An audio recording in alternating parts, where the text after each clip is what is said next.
Tetanus টক্সয়েডটা প্রেগন্যান্সির সময় দেওয়া হয় অ্যাকচুয়ালি মায়ের প্রোটেকশনের জন্য নয়, বাচ্চার প্রোটেকশনের জন্য। হ্যাঁ, তো একটা সময় ছিল যখন এই টিটেনাস ভ্যাকসিন নিয়ে অত কিছু হতো না, তখন যেটা হতো নিউবর্নের টিটেনাস হওয়ার ভয় থাকতো।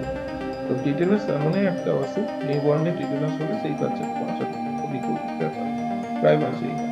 তো তার ফলে এখন এটা ইউনিভার্সালি এটা চালু করা হয়েছে যে একটা মা প্রেগনেন্ট হলে তাকে দুটো টিটেনাস টক্সয়েড ডোজ দেওয়া হয়।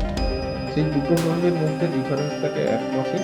সেই ডোজটা প্রেগন্যান্সি যেকোনো সময়ই নেওয়া যেতে পারে। দুটো ডোজের মাঝে 1 মাসের প্রেগন্যান্সি। তবে সেটা ডেলিভারি থেকে অন্তত, মানে সেকেন্ড ডোজটা ডেলিভারি থেকে অন্তত 15 দিন আগে থেকেই ভালো হয়। এমনি গভর্নমেন্ট সেটাতে তো পেশেন্ট প্রেগনেন্ট হলে সঙ্গে সঙ্গেই দিয়ে দেয়, তা আমরা একটু দেরি করে দিই। হুম। তো বিভিন্ন তথ্য দুটো ডোজ নিতেই হবে, এবং মাঝখানে 1 মাসের গ্যাপ থাকবে। এছাড়া স্পেসিফিক ভ্যাকসিন যদি প্রয়োজন হয় তবেই দেওয়া হয়।